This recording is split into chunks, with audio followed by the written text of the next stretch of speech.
Okay. Guten Tag, ihr Leid. Bin ein bisschen spät. 1 Minute, um genau zu sein. Macht aber nichts. So, ich guck mal. Sound haben wir. Ist ja Wahnsinn. Man hört mich auch. Sorry. Wäre dieses Mal schön blöd, wenn man diesmal das Spiel hört, aber mich nicht. Ja. Wo waren wir gestern stehen geblieben? Im Pranoladen an der 17. Straße oder wie das heißt. Nee, sorry, das war ja... Oh, boah. Wo war das ein altes Filmzitat? So. Ich hab's genau gesehen. Ja, stimmt. Wir sind die stimmt. Wir haben die Journalistin gewählt und wollen diese Mission machen, weil die auch die letzte Nebenmission ist, die 1 Stern hat. 1 Stern. Sehr gut. Dann werden wir das mal in Angriff nehmen. Also, Wetter ist normal, aber dünne Luft. Sehr dünne Luft. Atmen fällt auf dieser Route schwerer. Ich bin jetzt schon am Husten. Selbe Warnung wie gestern. Ich bin immer noch ein bisschen verschleimt. Deshalb werde ich viel husten, werde aber probieren, das Mikrofon stumm zu schalten. Genau. So, dann gucken wir mal. Ich habe 2 CO2-Flaschen. Das sind CO4-Flaschen? Ich hoffe doch nicht. Sonst haben wir nämlich ein Problem. Taschenlampe und Kletterhandschuhe. Wie sich das gehört, viel zu leicht ausgerüstet, total falsch, aber egal, Mission starten. So, wir gucken mal. Also, was war das Ding eigentlich? Jetzt kriegen wir es ja erklärt. Eine neue Aufgabe liegt vor dir, eine weitere Herausforderung, die es zu meistern gilt. Du machst dich auf den Weg ins Ungewisse. Moment, ich muss hier mal... So. Ja, das ist richtig. Ich habe wirklich vergessen, was wir machen müssen. Steige auf den Gipfel, erreiche danach den Zielort. Ah, okay. Gipfel. Ach, das ist schon wieder so kacke weit weg. Jo. Hier ist mal gleiche Höhen. Ach so, ja, ich muss ja Hochdeutsch reden, gell? Ich muss ja Hochdeutsch reden, so rum. Dann würde ich mal vorschlagen, weil die Höhle da, die lassen wir erstmal. Was wollen wir da? Wir gehen da runter. Irgendwie. Gut. Ach du Kacke. Ernsthaft jetzt? Okay, wir gehen also da runter. Und von da aus dann dahin. Nicht wahr? Dann in die Höhle. Dann in noch eine Höhle. Dann da vorne hin. Oh, voll der ganze Tag verplant. Guck mal hier. Danach gehen wir dahin. Eigentlich können wir das genau so ablaufen lassen. Wir planen das jetzt, bis es nicht mehr geht. Und es geht nicht mehr, weil die Kamera wieder spinnt. Moment, kann ich vielleicht näher dran? So, gucke. Auf welcher Seite steigen wir hoch? Hier haben wir schon wieder das Problem, dass hier mal wieder alles zu ist, so wie ich das sehe. Also müssen wir darüber, da hinten hoch und da dann irgendwie...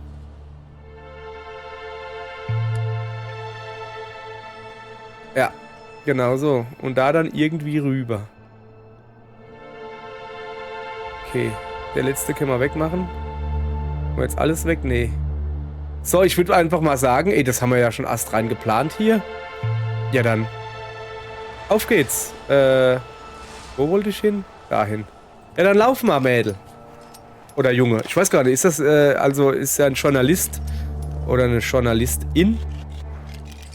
Journalistin? Nein, es ist eine Journalistin. So. Ui, machen wir nicht ganz so schnell. Ich komme ja nicht mehr hinterher. So, da unten gibt es jetzt den Handshake mit irgendeinem Friend-Shake. Ein Felsbrocken erregt deine Aufmerksamkeit. Er ist beinahe rechteckig, die Kanten glatt, als hätte sie jemand bearbeitet.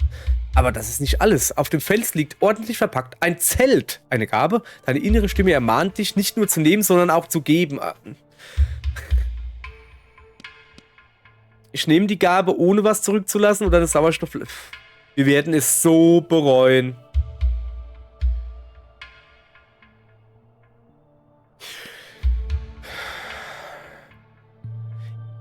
Ja, komm, hopp. Gib das Zelt rüber.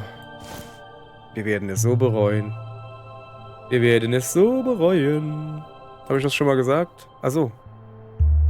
So, ja. Wir machen das jetzt hier alles. Ja, so. Dein Blick wandert über den Boden, während du auf einem schmalen Gebirgskamm balancierst. Doch was ist das? Zwischen den Felsen verborgen und mit einer feinen Eisschicht belegt, leuchtet ein Blumengewächs in kräftigen Farben. Du beugst dich über den Blütenkelch und atmest den zarten Duft. Arme Glücksgefühle durchströmen dich, aber sowas von. So glücklich habe ich mich noch nie angehört. Ach ja, übrigens, ich habe eventuell eine Ankündigung zu machen. Meine Freundin ist jetzt unter die Reactor gegangen, also hat heute angekündigt, dass sie vorhat, unter die Reactor zu gehen und sie will live auf meine Videos reacten mit ihrem blöden Gelache. Und dann habe ich gesagt, ja komm, nach dem Video tue ich ein zweites Mikrofon dran knipseln und dann kann sie auf der Couch liegen, kann mir eventuell auch über YouTube zugucken, ich meine, es ist ja dann ein Livestream, und kann dann mit ihrer bezaubernden Lache meine Miss- oder Fehltritte kommentieren. So, vielleicht macht es aber auch nicht, keine Ahnung. So, also wir gehen in die Höhle. Du betrittst deine Höhle, sie ist trocken und windgeschützt. Hinteren Teil der Höhle nimmst du einen schwachen Lichtschimmer. Ich folge dem Licht. Das sind Glühwürmchen. Yay, hab ich gewusst. Geil. Ganz umsonst eine Taschenlampe mitgenommen, Mann. Ich leg mich schlafen. Nee. Ich verlasse dann die Höhle. So, Level up. Level up. Erhalte etwas Körpertemperatur. Erhalte etwas Körpertemperatur beim Benutzen eines Gegenstandes. Erhalte bei jedem Eventfeld Geisteskraft. Geringere Zeitkosten beim Bewegen, aber nur 24 Stunden. Und Körpertemperatur dürfte nicht so unser Problem sein. Also würde ich auch mal sagen, wir nehmen das da. Erhöhtes Tempo. Okay. So. Dann gehen Sie mal dahin. Du betrittst eine weitläufige Höhle. Mehrere Gänge führen tief in den Berg. Du lauschst. Aus einem der Gänge dringt ein metallenes Klopfen an dein Ohr, als würde jemand mit einem Hammer gegen ein Heizungsrohr schlagen. Na, ich folge dem Geräusch, weil ich nämlich nicht schlafen muss. Du gehst ein paar Schritte in den Gang. Das Klopfen wird lauter. Oh Junge, das ist das Klopfen meiner Lunge, glaube ich. Doch in der Dunkelheit lässt sich kaum erahnen, wie weit du von der Geräuschquelle entfernt bist. Ich benutze meine Taschenlampe. Die habe ich extra mitgenommen. Ich bin jedes Mal froh, wenn ich sie benutzen kann. Es ist Wahnsinn. Finde ich jetzt nicht cool, dass wir noch ein Zelt gefunden haben. Vielleicht können wir es beim nächsten Mal eintauschen. Nee, ich verlasse die Höhle, weil wir sind ja 24 Stunden schneller unterwegs. Dann müssen wir das auch nutzen. Klack, klack, klack, klack, klack. So, vor einer windschiefen Hütte sitzt eine alte Frau. Ihr zahnloses Gesicht lächelt dich freundlich an. Mit Handzeichen lädt sie dich ein, Platz zu nehmen und dich auszuruhen. Du tust, wie sie sagt, und regenerierst Gesundheit oder Wärme. Ja, dann Wärme. Plus 0,3. Das ist das Einzige, was uns fehlt. So, jetzt... Moment. Wir gucken hier. Wir müssen jetzt aufpassen, dass wir auch nicht zu weit jetzt nach links abdriften, weil wir ja eigentlich... Moment. Sehe ich das richtig hier? Was ist V? Ah ja, Steuerung. Guck, ohne hinzugucken. Hier 2 Hände. Steuerung V. Also, wie gesagt, ich muss nur einen kleinen Finger auf Steuerung, dann finde ich auch das V, ohne hinzugucken. Wahnsinn. Es sieht hier aus, als wäre es links einfacher hochzugehen. Ich habe aber so das Gefühl, dass wenn wir da hochgehen, das dann versperrt ist. Also, wir haben ja gesagt, wir gehen rechts entlang. Kommt man... Da oben rüber? Nee, du kommst von hier nicht darüber. Wir müssen diesen Pfad hier nehmen. Aber wir können ja trotzdem das da noch mitnehmen. Vielleicht will der ja ein Zelt. Huch. Vor dir erstreckt sich ein gefrorener Bergsee. Du setzt einen Schritt auf das Eis, um es zu prüfen. Das macht einen robusten Eindruck auf dich. Andererseits führt dich dein Weg einmal quer über den gesamten See, wenn du keine Zeit verlieren willst. Jawohl, klar. Renn über den See. Ich habe noch Energien, alles. Langsam schreitest du über das Eis. Es ächzt unter deinen Stiefeln, knirscht und quietscht. Plötzlich Risse, Eisplatten brechen auseinander. Du läufst beherzt los, springst von Scholle zu Scholle, bis du das Ufer erreicht hast und dich auf den Boden wirfst. Locker geschafft, ohne Zeit zu verlieren. Also großartig Zeit zu verlieren, sagen wir mal so. So, nicht weit von dir entfernt siehst du einen Hochsitz zwischen Baumgerippen. Während du noch überlegst, dich dort nach Vorräten umzusehen, hörst du ein Grollen von einer Lawine. Dann eine Schneewolke am Horizont und sie kommt auf dich zu. Ich durchsuche den Hochsitz, brauche aber ein bisschen Status.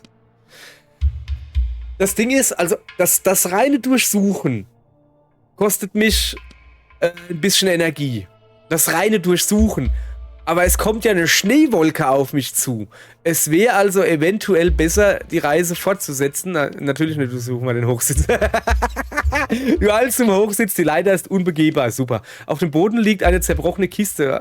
Als du einen Blick auf den Inhalt werfen willst, hörst du ein Winseln. Ein Schneefuchs hat sich in einem Netz verfangen und kommt ohne Hilfe nicht frei.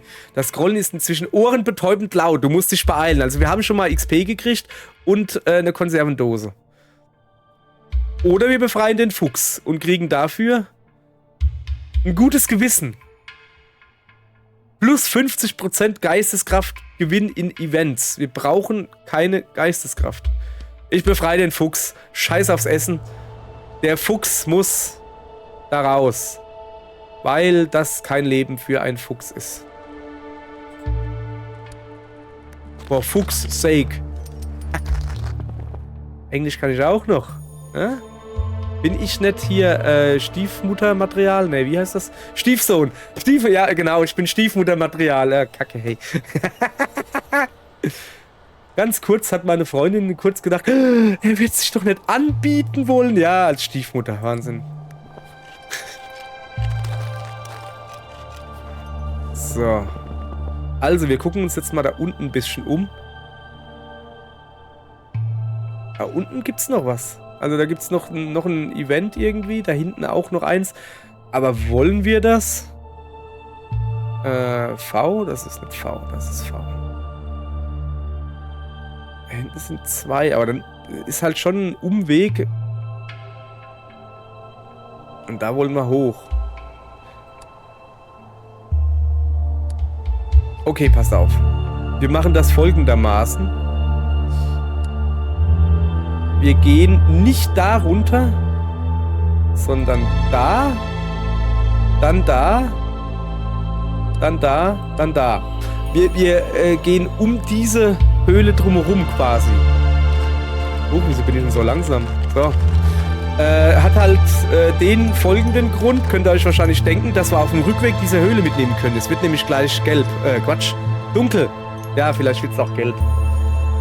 Es wird gleich... ich habe ein Level-Up. Warum sagt mir das keiner? Wahrscheinlich, weil ich einen Fuchs gerettet habe, weil ich ein guter Fuchsretter bin. Oha. Du stehst vor einem Strauch, dessen Geäst mit Spinnweben überzogen ist. Kankra. Als du dir das näher ansiehst, erkennst du aus den Augenwinkeln, wie mehrere Spinnen in einem Bodenloch verschwinden. Du bückst dich. Etwas scheint in diesem Loch zu sein. Greife ins Bodenloch. Natürlich. Guck mal, das kostet ein bisschen Augengedönse. Von dem haben wir ja viel. Spinnen krabbeln über deine Hände, aber sie tun dir nichts. Deine Finger ertasten... Sorry, ich habe hier gerade, was? Fehler? YouTube? Irgendwas? Keine Ahnung, ist mir egal. Deine Finger ertasten einen Stoffbeutel. Darin findest du Vorräte. Was denn zum Beispiel? Eine Bandage, die 4 Gesundheit gibt und XP natürlich. Nehmen wir mit. Bestätigen. Level Up nehmen wir auch mit. Kontrolliertes Atmen. Zusätzlicher Sauerstoffgewinn beim Bewegen. Erhöht Maximalwert für Sauerstoff. Das nehmen wir mit. Definitiv. Ich meine, wir sind noch nicht weit oben, wir sind bei 5100 Meter. Aber, das heißt, also der Sauerstoff ist nicht so schlimm, aber auf der Höhe hat's ja, oder hieß es ja, dass Luft sehr, sehr, sehr dünn sein soll. So, jetzt wird's Nacht. Woher habe ich das gewusst? Ja, weil da ein Icon war. Mal kurz gucken, gibt's da hinten noch ein Schätzelchen? In einer Felsmulde, gut geschützt vor Wind und Wetter, entdeckst du ein Zelt oder das, was davon übrig geblieben ist. Risse in der Plane, als hätte jemand das Zelt mit einer scharfen Klinge zerschnitten. Vor dem Zelt verstreut liegen Kleidungsstücke und Proviant, aber keine Spur von dem Besitzer. Warum ist das so überstürzt aufgebrochen? Risse in der Plane, mit scharfer Klinge zerschnitten, warum ist er wohl aufgebrochen? Sofern er sie nicht von innen zerschnitten hat, naja, okay. Also, ich kann mir es leisten, gründlich den Lagerplatz zu untersuchen. Erstens mal habe ich genug Energie, genug Wärme. Und zweitens mal haben wir in der Nähe eine Höhle. Ich durchsuche den Proviant, ich durchsuche gründlich den Lagerplatz. Und, ja, wenn du die Spuren richtig deutest, muss der Besitzer eine Art Forscher gewesen und schon eine Weile weg sein. Und du denkst auch nicht, dass er wiederkommen wird. Du findest Vorräte, die du gebrauchen kannst. Und zwar eine Flasche, die etwas wärmt. Brauche ich jetzt nicht unbedingt. Aber das Level-Up nehme ich mit. So, Frischluft. Verringert Zeitkosten beim Laufen und Klettern, wenn der Sauerstoffwert hoch ist. Und wir hätten hier aber auch kontrolliertes Atmen 2. Ich nehme das da. Weil der Sauerstoffwert ist hoch. So, Moment, ein bisschen raus. Geht nicht mehr weiter raus. So. Also da hinten rum werde ich nicht gehen. Das können wir nachher machen.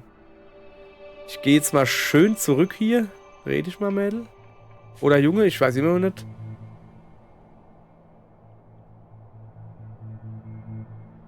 Was ist denn das Leuchtende da oben? Das da? Wo ist denn das Dingens, wo ich eigentlich hin will?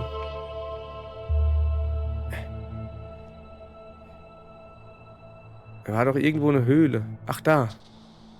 Ach, das ist mein Startplatz. Nee, da gehen wir nicht zurück. Das kann ich dir gleich sagen. Komm mal her.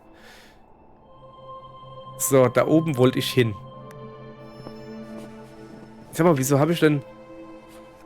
Tastenbelegung, Leertaste. Achso, ich drücke öfters als die Leertaste, glaube ich. So, lauf mal ein bisschen schneller hier.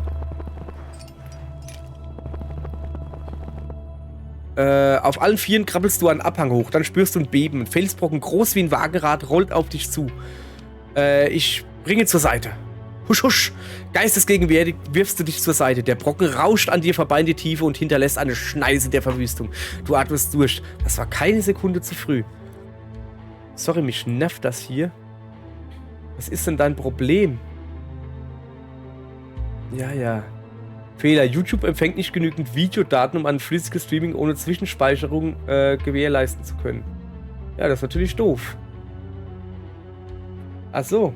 Ja, aber eigentlich ist mein Upload gut.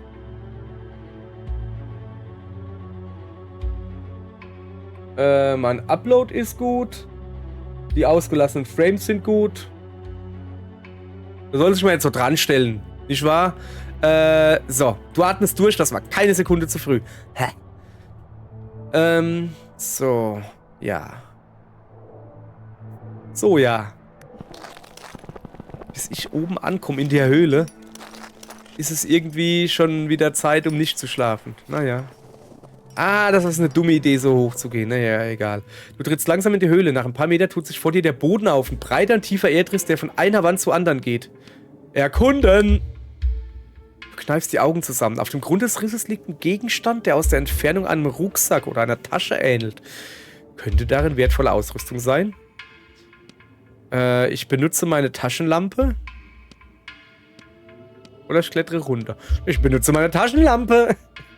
Du leuchtest in den Abgrund. Tatsächlich, da unten ist ein alter Rucksack. Du steigst vorsichtig die Spalte hinunter. Nach kurzer Zeit hast du festen Boden unter den Füßen. Du durchsuchst den Rucksack. Sorry. Und findest wertvolle Ausrüstung, die du sogleich in deinem Gepäck verstaust. Hochzufrieden kletterst du zurück. Was gibt's denn Feines? Warme Stiefel. Boah. Was man hat, hat man, ne? Notfalls tauschen wir sie. So, dann lege ich mich schlafen. Aber ich sage, ich gehe nur kurz schlafen. Ich will ja was vom Tag haben, ne?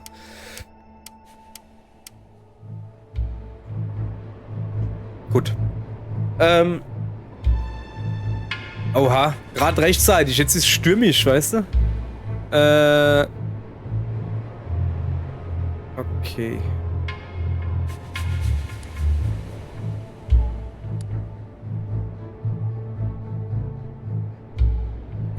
Also ja, ne? Ich sehe da üben, Moment, gigantische Fußabdrücke. Wo sind das, ein Fußabdruck?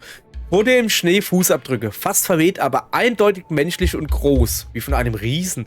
Und es scheint, als sei der Riese barfuß unterwegs. Du folgst den Spuren bis zu einer Gletscherspalte, dort enden sie. Auf dem Grund der Spalte erkennst du einen Stofffetzen. Ob jemand abgestürzt ist? Du könntest darüber springen und auf der anderen Seite die Spur wieder aufnehmen. Ich klettere vorsichtig in die Spalte. Also auf dem Grund der Spalte erkennt man ja, ein Dingensbummens.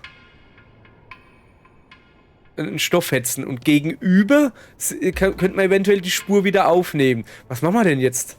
Boah, ey, also jetzt wäre es wirklich praktisch, wenn meine Freundin da wäre. Ja, hä?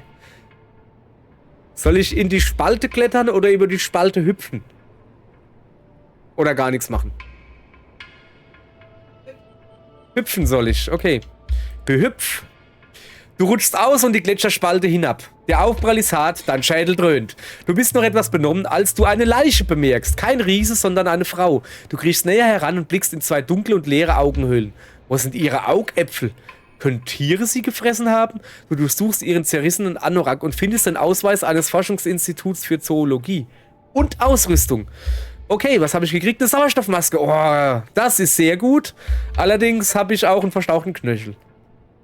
Aber XP. Also grundsätzlich kann man nicht meckern, wie der Deutsche sagen würde. Kann man nicht meckern. Sauerstoffmaske ist schon saumäßig praktisch. So. Guck mal hier. Du entdeckst ein Vogelnest. In dieser Höhe ist das sehr ungewöhnlich. Du findest in dem Nest eine Thermosflasche mit Tee. Nehmen wir mit. Brauchen wir nicht. Nehmen wir mit. Und das Level-Up nehmen wir auch mit. Letzter Vorstoß. Eine Zeit lang stark erhöhter Sauerstoffgewinn, dafür erhöhter Geisteskraftverlust bis zum Ende der Mission. Also 48 Stunden Sauerstoffgewinn, aber erhöhte Geisteskraftverlust bis zum Ende der Mission erhöht das nicht. Geringere Energiekosten auf steilem Terrain, dafür erhöhter Geisteskraftverlust, geringere Zeitkosten beim Bewegen für 24 Stunden. Wir legen es einfach mal nicht drauf an. Und machen einfach das hier. So, jetzt, pass auf, ich würde da gerne noch rüber.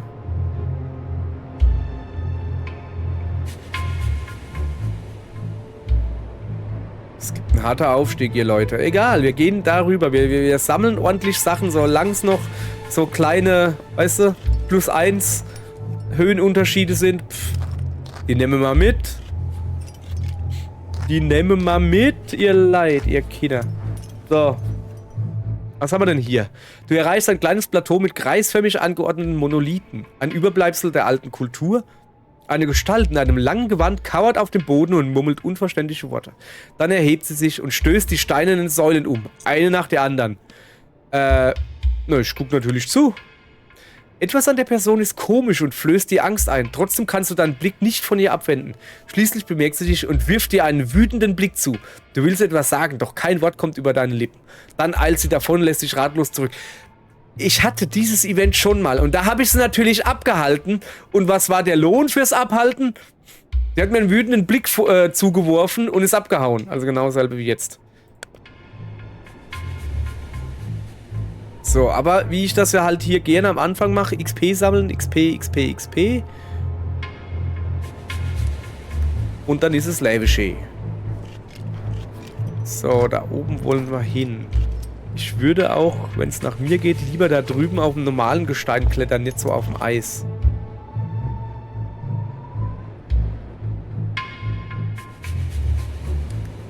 Es ist besser, wenn ich jetzt hier hochkletter, dann hier. Das ist doch eine dumme Idee. Weil ich komme hier nicht weiter. Ja, nö, dann... Ne, so machen wir das schon mal gar nicht, ne? Dann kletter hier lieber wieder runter. Ja, das war eine dumme Idee. Schon wieder überstürzt. Überstürzt gelustwandelt. So, so hoch oben kann es eigentlich nur eine Ziege sein. Nee, du stehst vor einem Strauch, dessen Geäst mit Spinnweben überzogen ist. Als du dir das näher ansiehst, erkennst du aus dem Augenwinkel, wie mehrere Spinnen in einem Bodenloch verschwinden.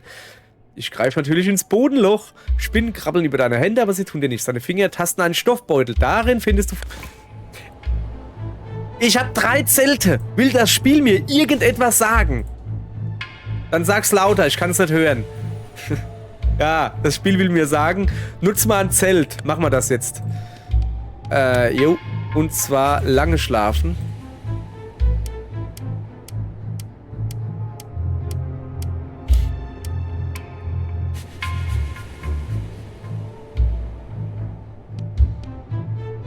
Und weil ich so gut drauf bin, schlafen wir noch mal kurz. So. Haben wir nämlich jetzt volle Energie. Ich meine, wir können es uns leisten mit 3 Zelten.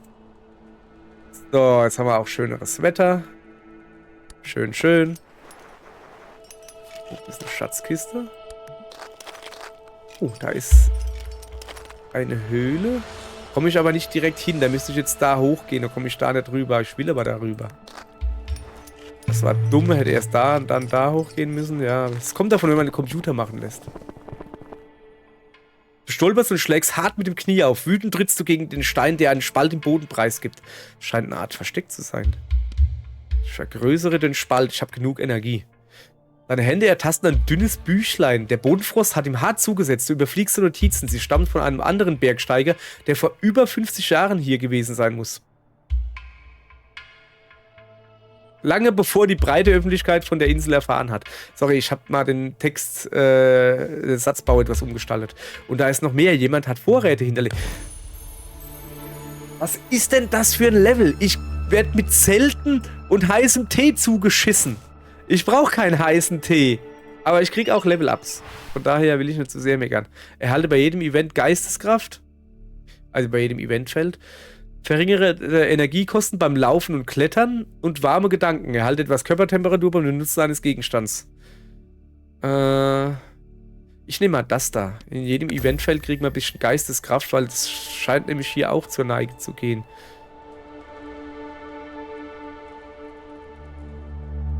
Kommen wir da locker hin? Ja. Wollen wir da locker hin? Und dann könnten wir da runtergehen. Was machen wir? Ich habe ja, ne, es heißt ja, ich habe vergessen, wie der Untertitel der Sendung ist. Lieben, Leiden, Lustwandeln. Irgendwas mit Lustwandeln war es. Ich mag das Wort Lustwandeln. Wo ich jetzt auch noch dazu sagen muss, meine Freundin kann sich ja noch nicht wehren. Das muss ich ja jetzt, das muss ich ja nutzen. Die wollte mir erklären, dass Lustwandeln bedeutet, dass man einen Spaziergang zu einem Techtelmechtel macht. Zu einem THT. Zu einer netten halben Stunde.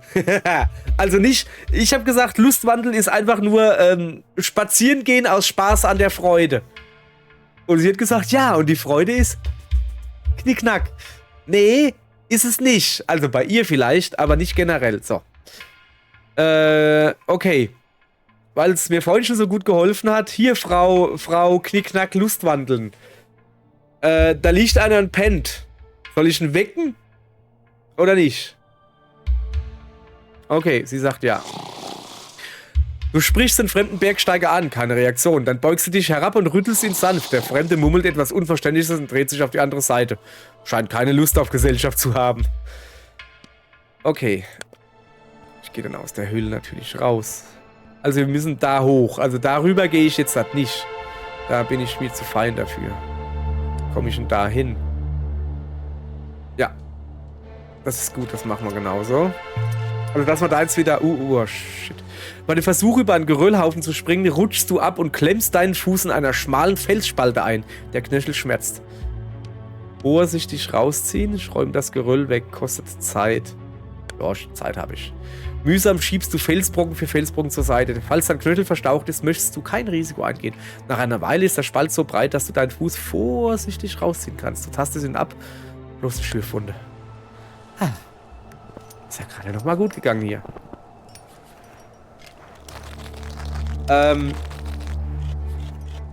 Frau Herzgebobbeltes? Würden Sie mir ein Taschentuch reichen oder eine Taschentuchbox?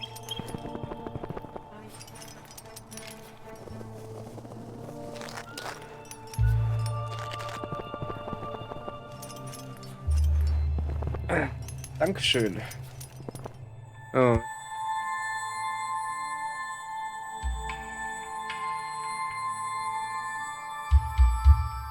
Plopp. Boah, hat meine Nase gerade gequietscht. Hey, Wahnsinn. Erschöpft legst du den Kopf in den Nacken. Dir stockt der Atem und deine Pupillen weiten sich. Über dir fliegt ein Komet und zieht einen kilometerlangen, hell leuchtenden Schweif hinter sich her. Welch ein Spektakel. Die Gefühle übermannen dich.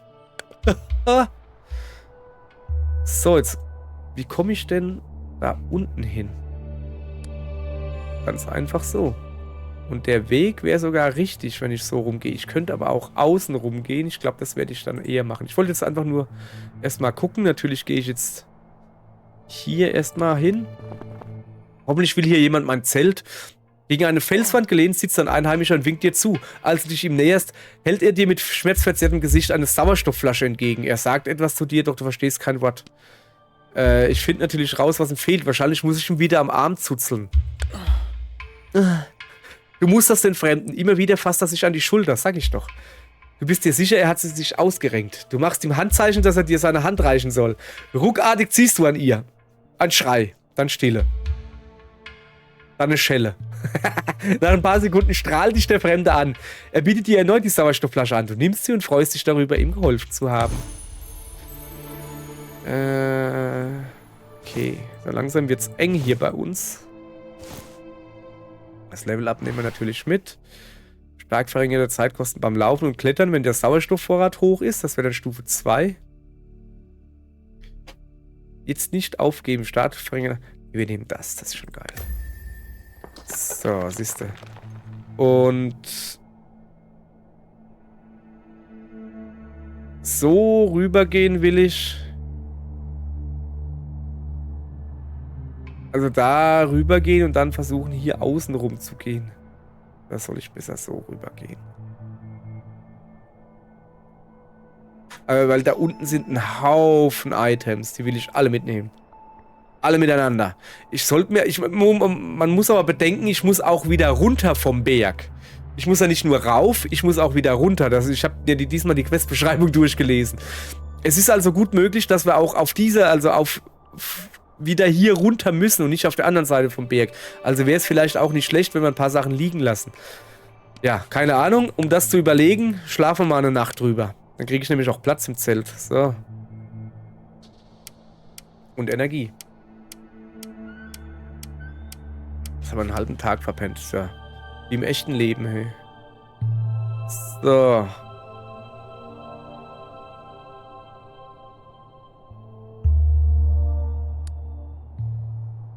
Guck mal, man kann doch direkt rübergehen. Das ist immer geil. Ja, da gehen wir auf jeden Fall runter. Du entdeckst ein intaktes Zelt. Es ist niemand zu sehen, aber die Feuerstelle glüht noch. Das Camp wird offenbar von jemandem genutzt. In dem Camp könnten sich wertvolle Gegenstände finden. Ja komm, ich bin ein bisschen sneaky. Ein Zelt mit einem merkwürdigen Symbol weckt dein Interesse. Du plünderst das Zelt und findest wertvolle Ausrüstung. Was habe ich denn Wertvolles gefunden? Schwere Stiefel. Minus 15% Energiekosten auf Stein. Kann ich sie ihm hier lassen? Was denkst du, wie der dumm guckt, wenn er plötzlich nach Hause kommt, will seine schweren Stiefel anziehen, schlupft so rein, dann, boah, die sind aber warm heute. Freut er sich bestimmt. Ja, aber nee. Oder? Eigentlich ist das eine recht gute Idee. Hier, bitte. Ich lache mich kaputt, wenn da plötzlich andere Stiefel liegen. Ja. Ja, lass mir doch meine kindische Freude, mein Gott.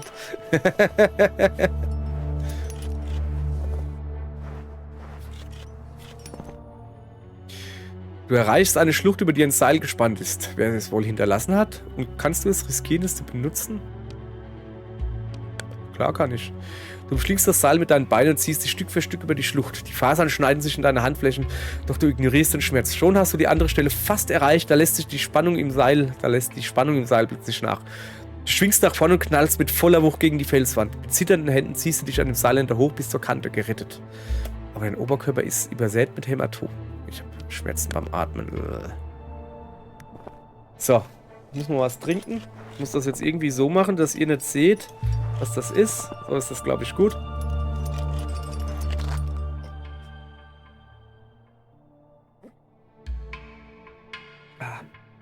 Ein isotonisches, alkoholfreies Getränk. Nee, ist wirklich alkoholfrei, weil geil. Du stehst am Eingang einer Eishöhle. Das Licht, das sich durch das dicke Eis kämpft, lässt die Wände in einem tiefen Blau erstrahlen und wirkt belebend auf dich. Danke. Wie komme ich denn darüber?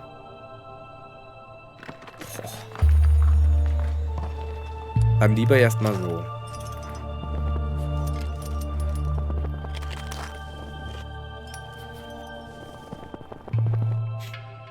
Ein glatter, glänzender Stein erregt deine Aufmerksamkeit. Auf seiner Oberfläche haben sich fein verästelte Kristallstrukturen gebildet, die dich an Bäumchen, Farne und auch Blüten erinnern.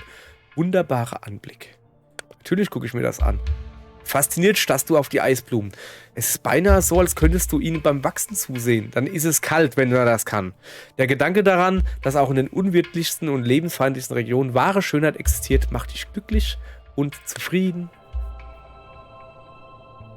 Und du suchst dir eine Frau und wirst geschieden. Mal da unten reingucken.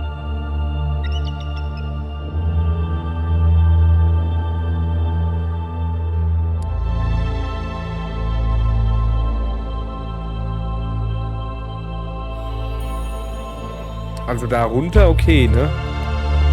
Aber dann doch nicht da direkt hochklettern. Sondern erst da. Lass mal kurz her. Da hoch.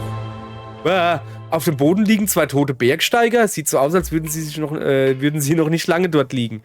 Du erkennst das Symbol auf ihrer Kleidung. Ist dasselbe wie am Zelt, das du geplündert hast. Ja, zum Glück habe ich das Zelt geplündert. Die kommen nicht mehr nach Hause. Level up. Kontrolliertes Atmen, bewusstes Erleben oder bis ans Limit. Geringere Energiekosten, dafür erhöhter Geisteskraftverlust. Erhalte bei jedem Event Geisteskraft zurück. Ja. Dann gehen wir beim nächsten Mal, falls wir wieder die Chance haben, gehe ich auf so ein Dingens, was immer Geisteskraft abzieht. So. Du betrittst eine Höhle, sie ist trocken und windgeschützt. Ja, dann lege ich mich doch mal glatt schlafen. Das war relativ lange.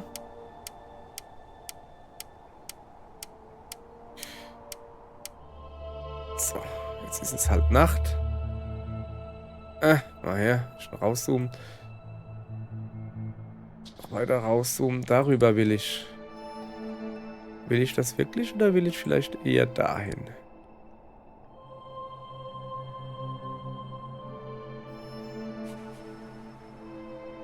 Ich glaube, ich gehe lieber darüber.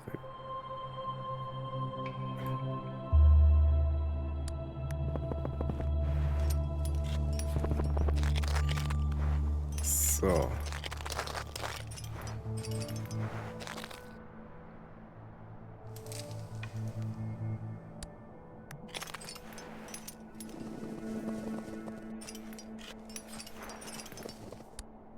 Ich will zu dem Schatz da. Mach Platz da. Du entdeckst eine vergrabene Kiste. Ja, die grabe ich natürlich aus. In der Kiste findest du einige Vorräte. Oh, eine Dose. Ja, das kann ich wenigstens gebrauchen, weißt du? Das will ich mit dem ganzen Zeug da. Naja. Okay, Moment. Kamera. So. Ich glaube, den rechts da, den lasse ich mal. Stattdessen gehe ich... Ach, komm her. Geh einfach hoch. So, jetzt gehe ich darüber. Nochmal umgucken hier. Noch ungefähr, upsala, auf dem richtigen Weg sind. Du entdeckst eine große Satteltasche aus Leder, die auf dem Boden liegt. Daneben kannst du verblasste Hufabdrücke sehen. In der Satteltasche findest du ein intaktes Zelt. Mensch, da freue ich mich aber, so ein intaktes Zelt zu haben. Lass mal gut sein. Nein. Dann tue ich lieber das jetzt benutzen. Ey, echt jetzt. Wieso werde ich hier mit Zelten zugekackt? Kannst nicht anders da sagen. Ach, guck mal, so viel ist das eigentlich gar nicht. Aber das Problem ist jetzt halt, wenn jetzt irgendwie... Ja, nö, komm. Da gehen wir jetzt auch noch hin. Wenn wir schon mal da sind.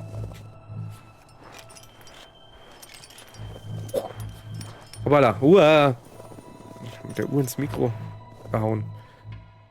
Dir begegnet ein verhüllter Bergsteiger. Er zeigt auf deine Thermosflasche mit Tee und faltet seine Hände zusammen. Ja, natürlich gebe ich dir Tee. Ich kann dir sogar 2 geben. Oh. Er hat mir nichts zurückgegeben. Doch, er hat mir Inventarplatz gegeben. Sehr schön. Danke, lieber Bergsteiger. Lieber verhüllter Bergsteiger. So.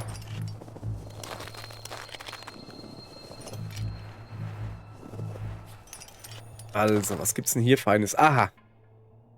In deiner dünnen Schneedecke entdeckst du einen Rucksack. Stiefelabdrücke führen im Zickzack von der Stelle weg und verschwinden hinter einem Felsen. Rucksack durchsuchen, Spuren folgen. Diesmal folge ich den Spuren. Du schnappst dir den Rucksack und folgst der Spur. Windgeschützt zwischen steil aufragenden Steinwänden erkennst du ein Zelt. Vorsichtig gehst du näher und guckst hinein. Verlassen. Auch im Rucksack befindet sich nur eine leere Flasche Brandy. Du bist enttäuscht und hoffst, dass einem fremden Bergsteiger nichts passiert ist.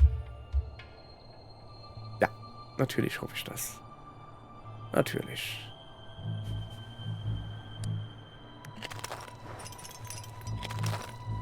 Na, hätte er erst da hochklettern können. Kommt davon, wenn man das Computer machen lässt. Das ist ja das, was ich sage. Der Computer findet nicht direkt den besten Weg. Ein breiter Riss vor dem Boden lässt dich abrupt innehalten. Du blickst in die Tiefe, Eissacken wie Speere strecken sich dir entgegen. Plötzlich hörst du hinter dir ein Grollen. Erschrocken drehst du dich um. Eine Lawine aus Eisenschnee schiebt sich auf dich zu und schneidet dir den Weg ab. Oha, zu wenig Energie. Ich bleib, wo ich bin. Die Kraft der Lawine ist gewaltig. Als wärst du aus Pappe, reißt sie dich in die Gletscherspalte. Schon bohrt sich eine Eisspitze in deinen Oberschenkel. Da bekommst du einen Felsvorsprung zu fassen. Unter höllischen Schmerzen ziehst du dich hoch bis zur Kante und rettest dich. Ja, dumm gelaufen, ne? Wir werden jetzt hier eine Runde pennen. Wir haben nämlich genug Zelte. Wenn wir eins haben, dann ist das Zelte. So.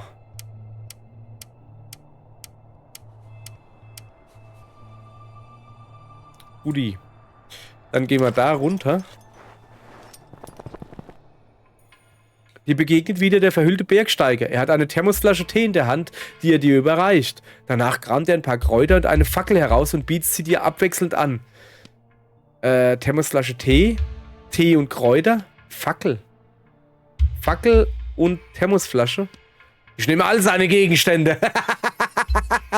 Ey, jetzt kam er, weißt du, hat an meinem Tee genuckelt, hat vielleicht noch ein bisschen reingespautzt und dann gibt er mir wieder zurück. Der ist nicht so gut. Das ist ja Kamille. Okay, dann, ich nehme den Tee und die Fackel, weil ich nämlich nicht weiß, was die Fackel eigentlich macht. Erhöhter Lichtradius, Dauer 8 Stunden. Na, guck mal, ich gebe ihm sogar, shit. Doch, nee, das funktioniert nicht. Shit.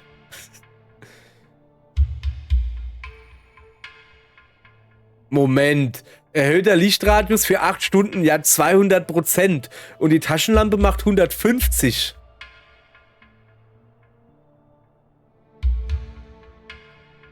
Ich muss hier mal ein bisschen sortieren hier, guck.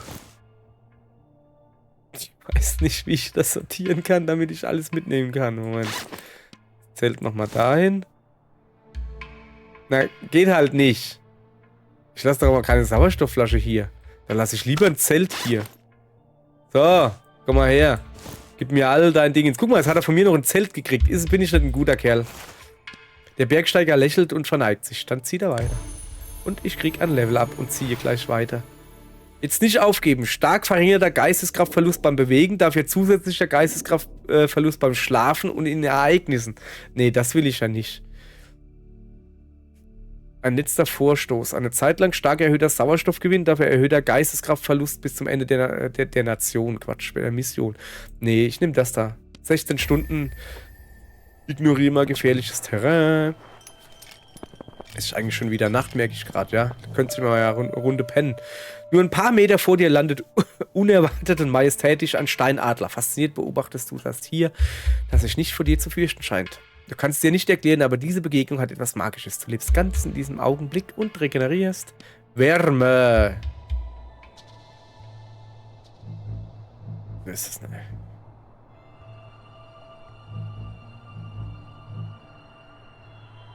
Okay, wir gehen da hoch, dann darüber, dann da hoch, dann bla bla bla bla bla bla. Aber erst gehen wir mal eine Runde campen.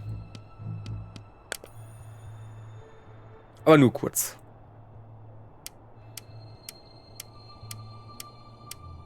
So, weil wir es uns leisten können.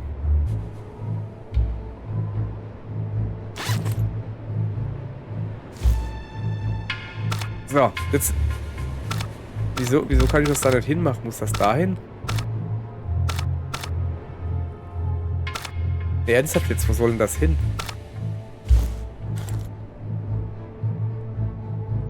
Ach so, mit Rechtsklick kann man es benutzen. Ja, dann benutze ich es einfach noch. Aber es ist ja jetzt Tag, da benutze ich es besser nicht. Ich bin so schlau. Was ist mit dir los? Sei doch nicht so. Okay, wir gehen jetzt erstmal hier hoch. Dann hier hoch. Dann hier hoch. So, jetzt habe ich wieder ein bisschen Überblick. Da gehst du hin.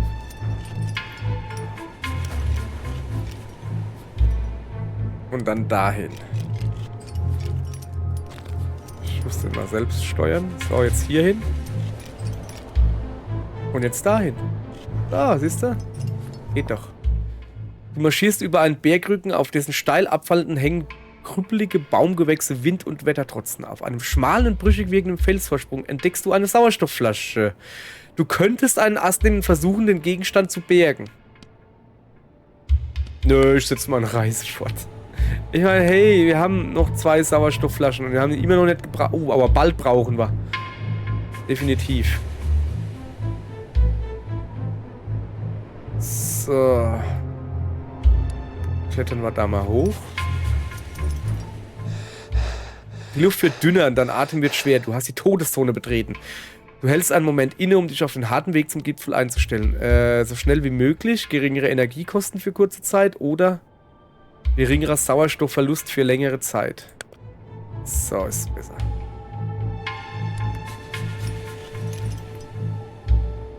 Okay, ich kann nicht beides haben. Ich kann die Höhle hier nehmen.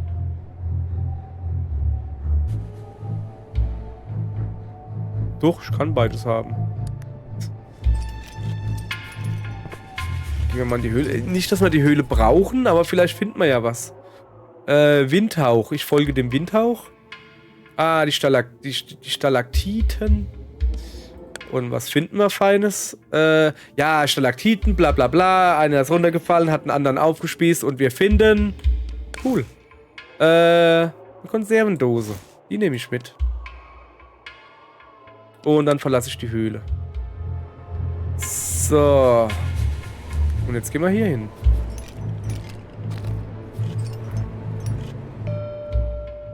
Du kletterst in eine Höhle und atmest tief ein. Die Luft ist wärmer hier unten. Feuchter und sauerstoffreicher.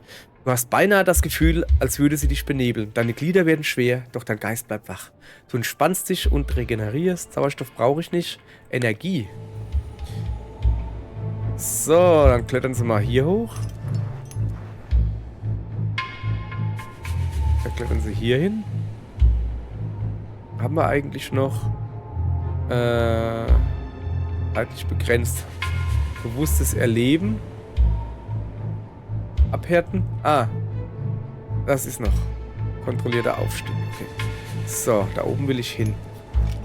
Und dann gucken wir, wie wir dann da runterkommen. So, jetzt erstmal hier. Auf einem Felsen hockt regungslos ein Fremder. Seinen nackten Oberkörper zieren zahlreiche Tätowierungen, fremdartige Muster und Symbole, wie sie vor allem die spirituellen Anführer des hiesigen Naturvolks tragen. Es ist bitterkalt und du fragst dich, ob der Fremde erfroren ist. Sprech den an. Dann wird der Fremde wirft einen Stein nach dir, als du dich ihm näherst. Er streift dich an der Schulter. Du hast deine Zweifel, dass er mit dir reden will und machst dich wieder auf den Weg. Junge, verletzter Torso. 16 Stunden lang -2 Sauerstoff pro Stunde. Das ist doch... Mann, ey. Muss er doch nicht gleich mit Steinen werfen. Wo sind wir denn hier?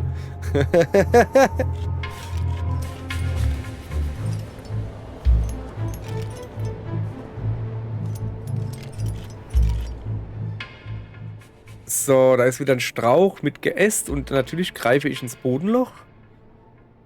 Stoffbeutel, Vorräte, ein Zelt. Wer hätte das gedacht? Ein Zelt gefunden. Na super, schön. Dann tauschen wir Zelte aus.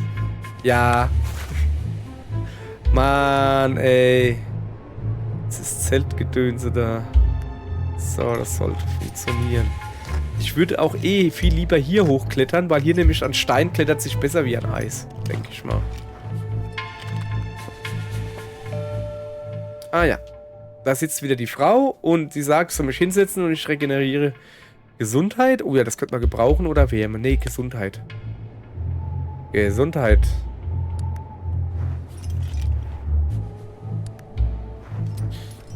So, wir arbeiten uns jetzt vor so langsam zur Spitze. Die ist nicht mehr so weit, wie ihr seht. Na komm. Stück für Stück möglichst gucken, dass ich nicht zum Beispiel hier jetzt direkt hochklettern, sondern lieber so, dann so. Spart halt unheimlich Energie.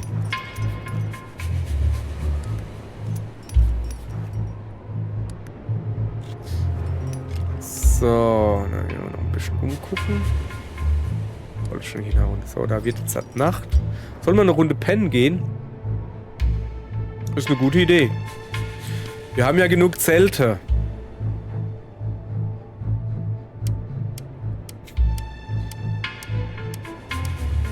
So, da la la la la la.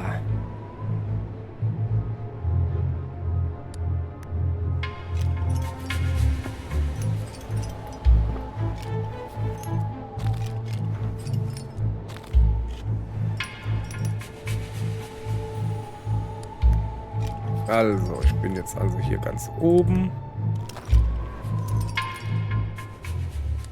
So, guck mal, genau richtig Tag geworden. Schön. Du hast es bis auf den Gipfel geschafft. Und dir eine fiese Erkältung geholt.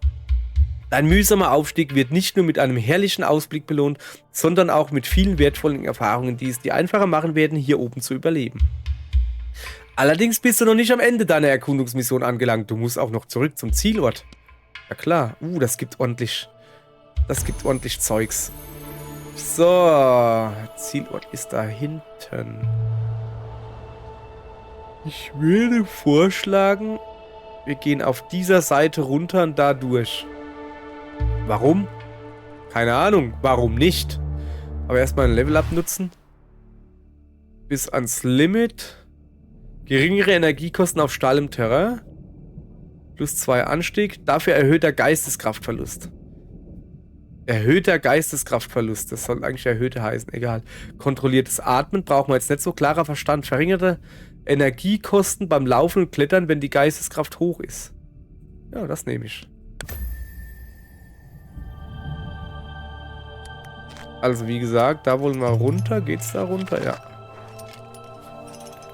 Geh mal dahin, du Fridolin.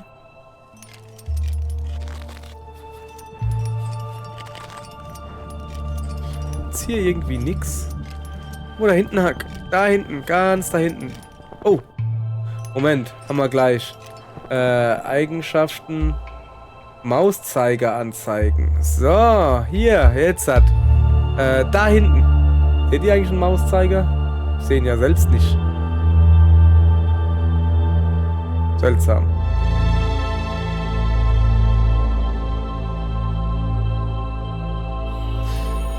Ja, egal. Da hinten haben wir angefangen. So, jetzt, ich muss jetzt aufpassen, dass ich nicht schon wieder, ich habe das schon mal hingekriegt, dass ich das Ziel nicht mehr wusste, wo das Ziel ist. So,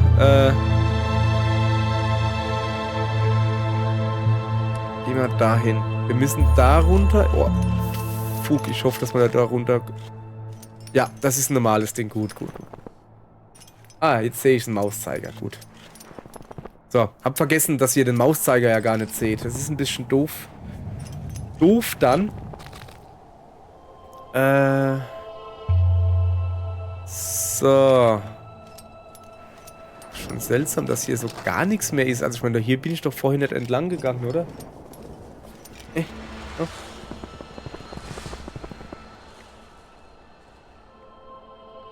Eieiei.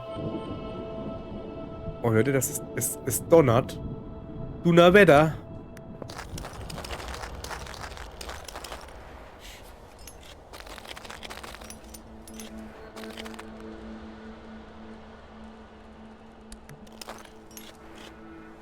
So. Jetzt müssen wir halt ein bisschen klettern hier.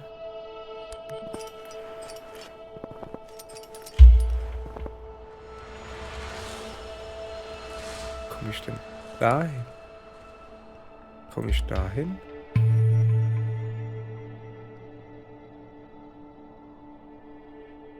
Liegt das? Ja, eigentlich schon, ne? Okay, wenn ich da unten bin, dann tun wir anhalten. So, Moment. So.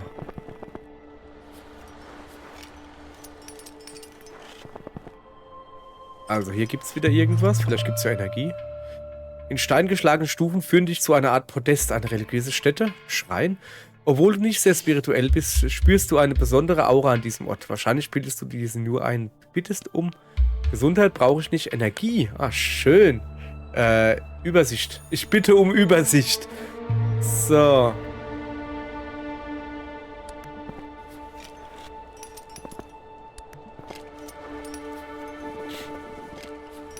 Ich glaube, das ist eine ziemlich... Also ich behaupte jetzt mal, das ist eine ziemlich easy Quest. Du entdeckst einen Baum. Wie er auf dieser Höhe überleben kann, weißt du nicht, aber der Anblick spendet dir Trost. Das da unten. Könnte ich halt hin. Wo müssen wir hin? Da runter. Aber das würde mich das sehr vom Weg abbringen? Eigentlich nicht. Da drüben wäre eine Höhle. Könnte man unter Umständen beides machen. Ja, so machen wir das. Wir uns unterwegs nicht die Haxen brechen. Da unten ist ja auch noch Zeugs. Gerade gesehen.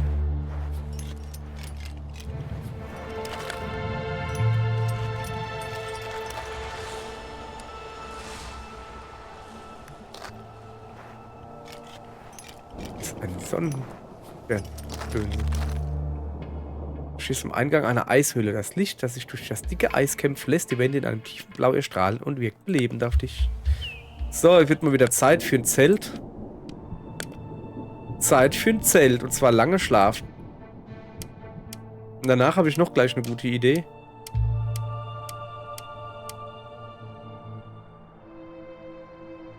Ich verwende das da. So. Unten ist eine Höhle. Von da unten wiederum könnte ich dann hochklettern. Zu dem. Oh, da ist ein Schatz. Den habe ich nicht gesehen. Das ist schlecht. Jesus.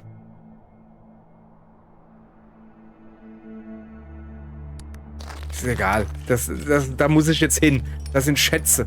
2 Stück. 2 Schätzeleien. Habe ich nicht gesehen. Ja.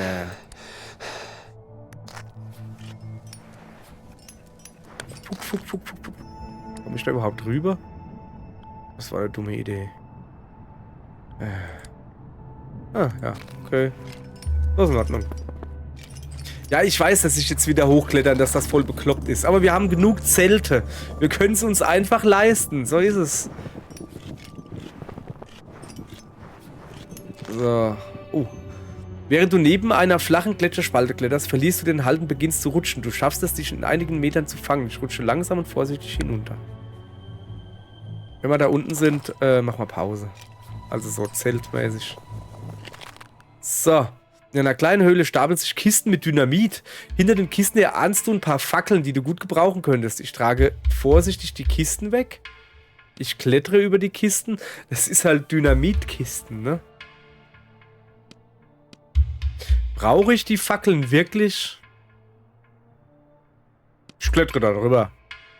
Vorsichtig kletterst du über die Kisten. Wie lange das Dynamit hier wohl schon lagert?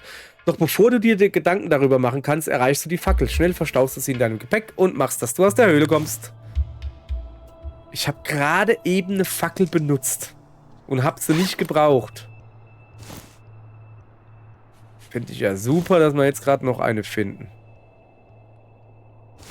So, muss man ein bisschen Ordnung hier reinbringen. Könnte man auch mal benutzen, ne?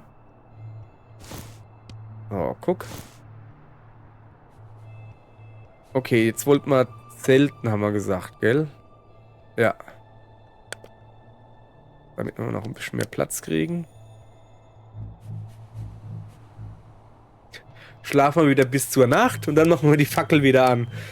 Junge, also falls ihr Bergsteiger werden wollt, nehmt euch kein Beispiel an mir. Ich kann es nicht anders sagen. Ich meine, das hätte ich euch... Oh, du Shit. Das hätte ich euch schon vorher sagen können. Aber, weißt du, du kletterst ganz hoch, ganz runter irgendwo hin und dann so, oh, ich habe oben meine linke Socke vergessen. Ich muss wieder hoch. So irgendwie. Okay. Du marschierst über eine schneebedeckte Ebene, als du mit deinen Stiefeln etwas Länglichem hängen bleibst. Du staunst nicht schlecht. Ein dickes schwarzes Kabel. Warum ist es hier und wohin führt es? Folgen oder ziehen? Ich ziehe an dem Kabel. Nee, ich folge dem Kabel. So rum. Führt dich zu einer kleinen Schlucht. Dort verläuft es steil abwärts und verschwindet schließlich in einem Haufen Geröll. Alles deutet auf einen Erdrutsch hin. Ja, da gehe ich natürlich runter. Gesteinsbrocken, manche so groß wie Wagenräder, schlagen auf den Boden ein, während du dich von Vorsprung zu Vorsprung hangelst. Schließlich spürst du wieder festen Boden unter den Füßen. Sogleich begutachtest du den Geröllhaufen. Durch einen Spalt erkennst du einen Hohlraum. Es muss sich um einen verschütteten Einstieg handeln. Ein Unterschlupf der Besatzer? Naja, ich versuchte natürlich reinzukommen. Ist doch ganz klar. Du hiechst Brocken um Brocken zur Seite, bis der Spalt so breit geworden ist, dass du ihn durchkriechen kannst. Mit den Füßen voran schiebst du dich ins Dunkel, als plötzlich der Boden zittert und du ein Gewicht auf deinen Beinen spürst. Panisch versuchst du, deine Füße zurückzuziehen, doch der von oben drückende Felsen hält dich fest wie ein Schraubstock. Scharfkantiges Gestein bohrt sich in dein Fleisch. Du schreist, windest dich auf den Boden, dein letzter Ruck und du bist frei. Provisorisch versorgst du die Quetschungen und Abstufungen an deinen Beinen, bevor du weitergehst. Immerhin konntest du ein paar Vorräte bergen. Ja, super, heißer Tee.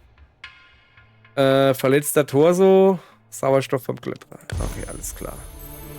Ich hab noch ein bisschen Tee hier. Wenigstens habe ich ein Level abgekriegt. Ignoriert, gefährlich. Das ist gut.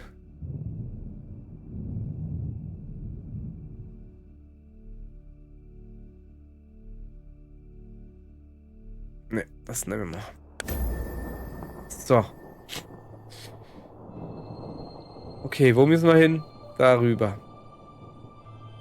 Hier ist die Definition von darüber. Über dieser Stelle ist Ort über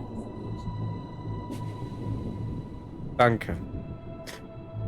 Ach, bin ich froh, dass es Google gibt. Das ist so schlau.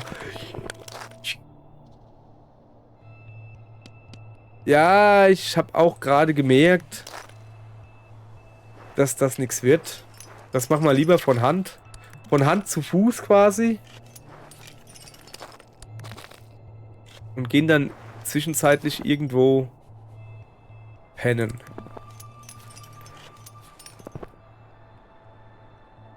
Oh, guck mal da. Da können wir hingehen. Ach, ich habe ja noch eine Fackel, gell?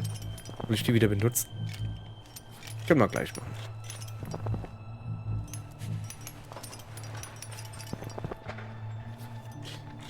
So, da rennt sie. Ich bin gerade so weit rangezoomt, deshalb... So. Du lässt dich auf einem Feld nieder, um auszuruhen. Eine angenehme Wärme breitet sich langsam in dir aus. Du betastest den Stein, er ist warm. So warm, dass es um ihn herum Eis und Schnee geschmolzen sind. Wieso ist dir das vorher nicht aufgefallen? Du schließt die Augen und regenerierst, ich würde sagen, Wärme. Und ein bisschen Übersicht. Ich regeneriere über... Oh, da gibt es so viele coole Sachen hier zu finden. Nee, jetzt reicht's aber hier. Echt jetzt. Bin eh schon einen riesen Umweg gegangen. Halt.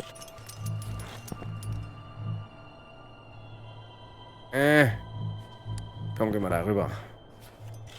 So. Wenn ich jetzt da hochgekraxelt wäre, wäre ich da nicht mehr weitergekommen. Deshalb habe ich jetzt halt gesagt. So. Wir legen uns hier in die Höhle. Und gehen da mal eine Runde pennen. Ein schwacher Lichtschimmer, das sind bestimmt Glühwürmchen, oder? Ja. Faszinierend. Blub. Dann lege ich mich mal schlafen, aber ich schlafe nur kurz.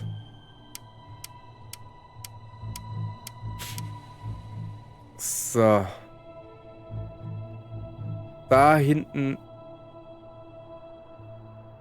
Da müssen wir hin. Okay. Ich gehe mal da oben ein bisschen Überblick verschaffen. Okay, cool. Schöner Überblick hier. Yes, jetzt guck dir das da unten an. So viele Sachen auf einem Dingens.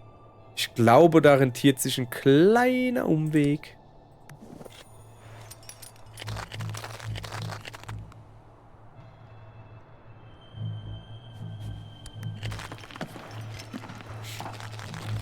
So. Wie lange machen wir das jetzt eigentlich schon? 1 Stunde erst, das geht ja noch. Du stolperst über den Kadaver eines toten Hirsches. Keinerlei Spuren von Verwesung. Das Tier ist erst kürzlich verendet. An seiner Schnauze hängen Reste von zerkauten Kräutern, seine letzte Mahlzeit. Und vermutlich unverdaut. Du könntest den Magen des Tiers aufschneiden, um an die Kräuter zu kommen. Ja, natürlich probiere ich das. Wer will denn auch Fleisch? Ich habe ein paar Kräuter aus dem Magen. Ja, geil, danke. Wollte ich schon immer mal haben. Was ist denn das? Plus 20 Geisteskraft. Ja, geil, die nehme ich. Zack. Und das da tue ich auch noch gleich essen. Dann machen wir hier ein bisschen Platz. So. Wir sind relativ nah eigentlich. Da drüben ist es. Aber hier ist halt... Es ist zu viel, um es auszulassen. So, alles an einem Platz. Alles so in Spuckreichweite, weißt du? Da muss man natürlich hingehen. Uiuiui, da ist aber noch mehr. Warte mal. Geh erstmal da runter. Kommen wir da hinten hin? Ja, kommt mal. Die tun uns jetzt nochmal ordentlich zuballern mit Zeugs. Du erreichst das Ufer eines gefrorenen Sees. Auf der Böschung findest du Überreste eines Camps. Du schaust dich um. Nichts Brauchbares zu finden, oder doch? Auf der Eisdecke, nur ein paar Meter vor dir entfernt, liegen 2 verschlossene Konservendosen. Willst du sie holen? Nee, will ich nicht, weil ich nämlich keine Energie mehr habe. Ich dödel. Ja, diesmal schlafen wir lang. Ach, das hätten wir vorher bedenken sollen, ja. Das wäre eine gute Idee gewesen.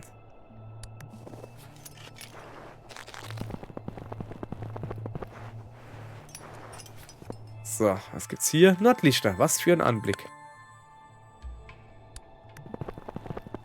Bei Krabdas Hammer. Nordlichter, was für ein Anblick.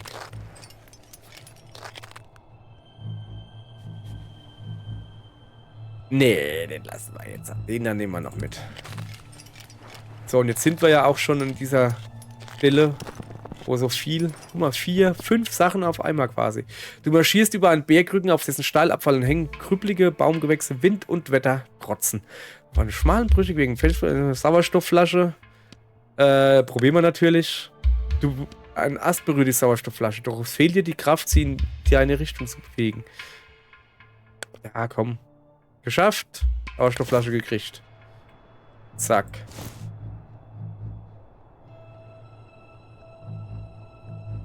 Eisenhandel.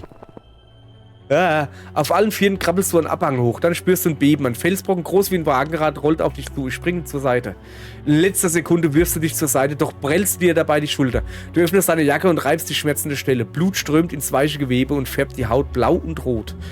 An diesem Bluterguss wirst du noch länger deine Freude haben.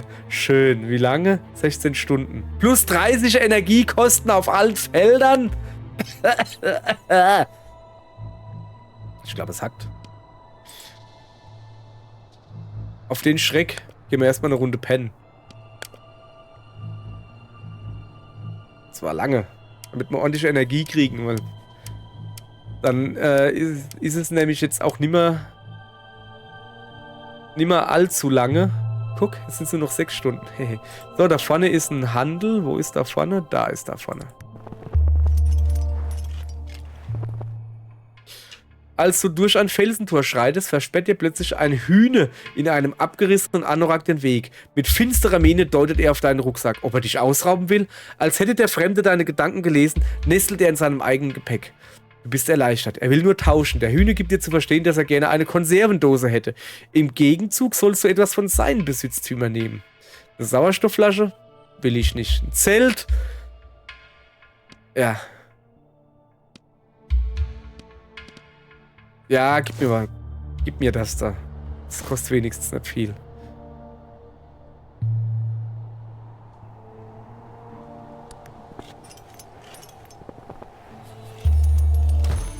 So. Du traust deine Augen nicht. Eine umgestürzte Antenne versperrt dir den Weg. Ich bleibe und sehe mich um. Ich steige über die Antenne und setze... Ne, ich sehe mich erstmal um. Du bist dir sicher, dass die Antenne aus Besatzungszeiten stammt? Vielleicht eine Art Richtfunkstation? Aber wozu braucht man sie? Grübeln, machst du dich wieder auf den Weg und nimmst den Level ab. Kontrolliertes Atmen brauche ich nimmer. Geringere Energiekosten auf steilem Terrain. Aber erhöhter Geisteskraftverlust, das nehmen wir. Stark verringerte Energiekosten beim Laufen und Klettern, wenn die Geisteskraft hoch ist. Okay, das ist natürlich noch besser. So, müssen wir dahin. Du stößt auf die verfallene Grundmauer einer früheren Behausung. In einer Nische wachsen Kräuter. Als du sie einsammeln willst, fällt dir ein herausragender Stein auf. Er scheint beweglich zu sein. Vielleicht eine Art Schalter? Ich betätige den Schalter. Du drückst den Knopf, er klemmt. Du drückst fester, bis Schweiß auf deiner Stimme sich bildet. So. Dann ein Klicken, es soll heißen. Ein Klicken und Klacken. Neben dir öffnet sich ein geheimes Fach im Boden. Dein Herz hüpft vor Freude. Da liegt wertvolle Ausrüstung. Eine warme Mütze. Ja, okay, danke. Aber ich bleib da lieber bei meinem Atemdingsbums.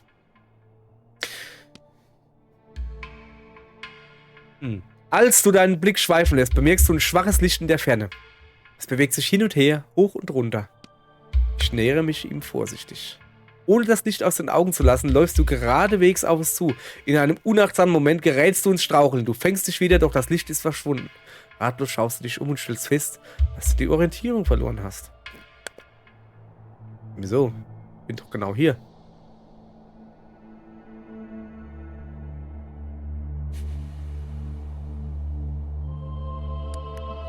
So.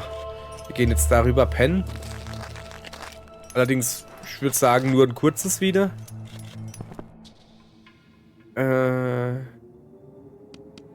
So, da tut sich der Boden aus und dann ist da ein Riss. Dann gehen wir natürlich den Riss begutachten. Dann benutze ich natürlich meine Taschenlampe oder eine Fackel. Nee, ich benutze die Taschenlampe. Uralter Rucksack. Was finden wir Schönes? Ein Blümchen. Ein Blümchen. Wer mit? Dann lege ich mich schlafen, aber nur kurz. So. Und es wurde Tag. Uiuiui. So, da unten war noch. Da unten war noch. Ja, komm. Machen wir so. Ist schon dumm eigentlich, aber egal.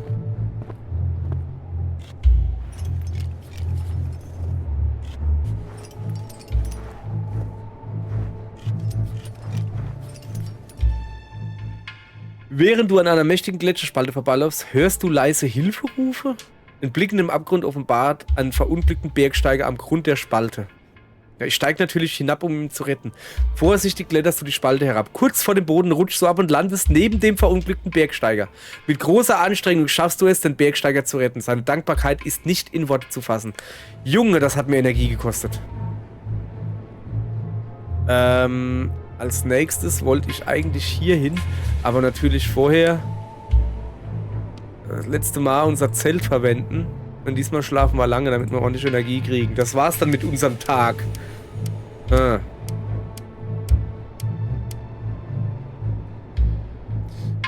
So, dann benutze ich die Fackel, damit ich noch mehr sehe. Da oben ist natürlich schön und fein. Doch dieses da, dies soll es sein.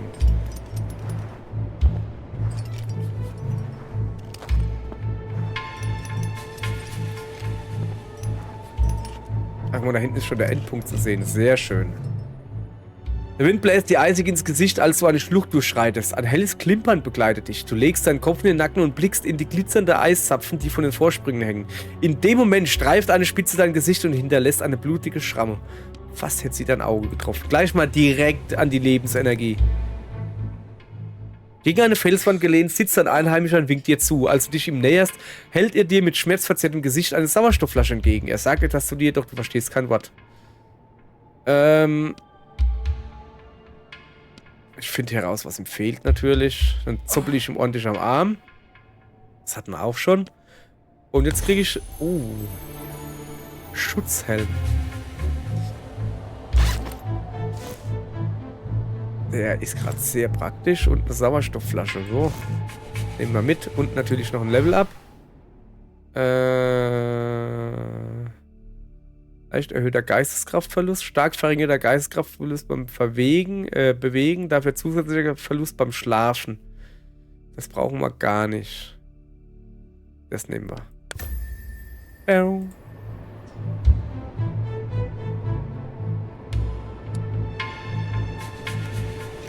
So.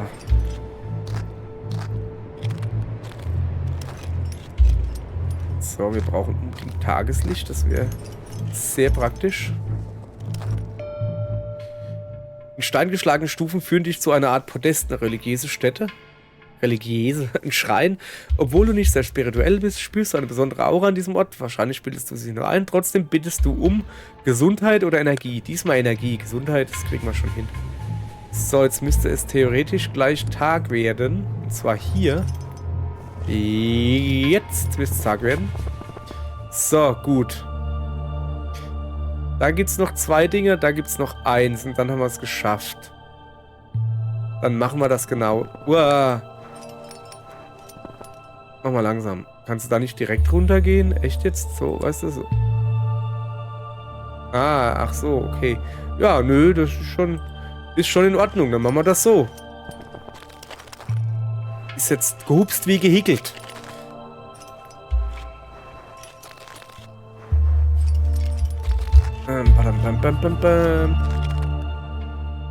Der Geruch nach verbranntem Holz steigt in deine Nase. Du folgst ihm und entdeckst hinter Felszinnen ein fleckiges Zelt. Vor dem Zelt glühen die Überreste eines Lagerfeuers. Du schaust dich um. Keine Menschenseele. Ich rufe nach dem Besitzer. Keine Antwort. Dann nochmal. Plötzlich hörst du hinter dir ein Schnaufen. Ein einheimischer Bergsteiger mit einem erlegten Schneehasen auf der Schulter kommt auf dich zugelaufen und nickt zugelaufen und nickt dir freundlich zu. Wortlos entfacht er die Glut des Lagerfeuers und zieht dem Tier das Fell über die Ohren. Kurze Zeit später brät sein Fleisch an einem Stock über dem Feuer und verbreitet einen unwiderstehlichen Duft. Der Fremde macht Gesten, dass du ihm Gesellschaft leisten sollst. Du nimmst ein Angebot dankend an. Kleine Stärkung kannst du gut gebrauchen. Aber echt, hey, dankeschön.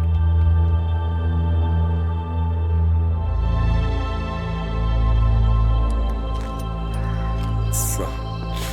Dann gibt es hier noch ein Schätzelein. Hoffentlich nicht ein Zelt. Am Fuße eines Hanges stößt du auf Überreste eines Gebäudes.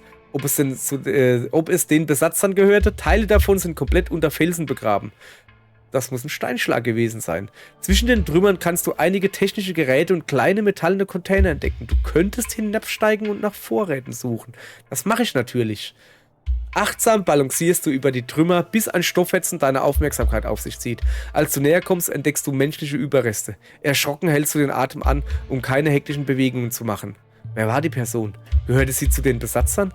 Oder war sie ein Plünderer wie du? Ich bin kein Plünderer, ich bin ein Journalist.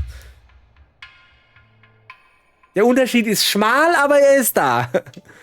Du beschließt, kehrt zu machen, bevor du wie diese arme Seele endest. Okay.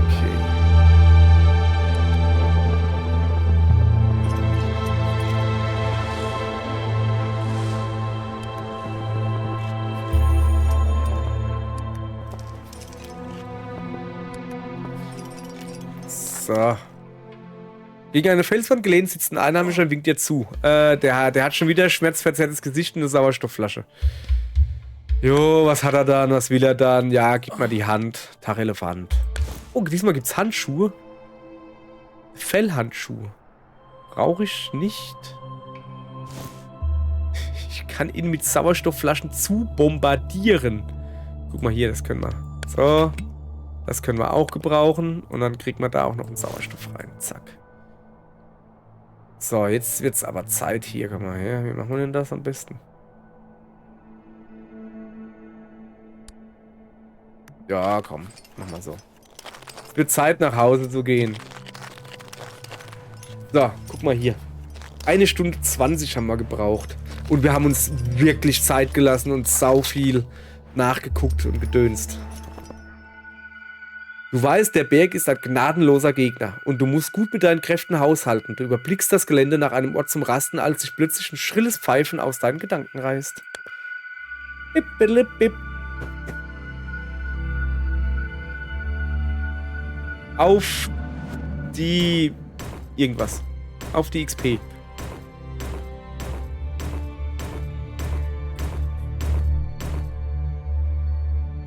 So.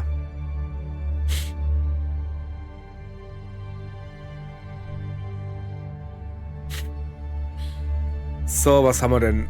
13 Stufenaufstiege, also 13 Level-Ups quasi. 19 verwendete Gegenstände, 7 Ausrüstungsgegenstände, 9 unverbrauchte Gegenstände. Umgebungswissen 1000, das ist das, weil wir die Dingens da genommen haben.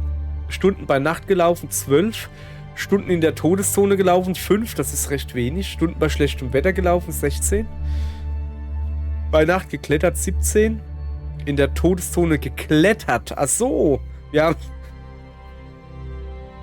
Wir haben mehr geklettert, als wir gelaufen sind in der Todeszone. Jetzt hat Stunden bei schlechtem Wetter geklettert, 29. Überquertes, gefährliches Terrain.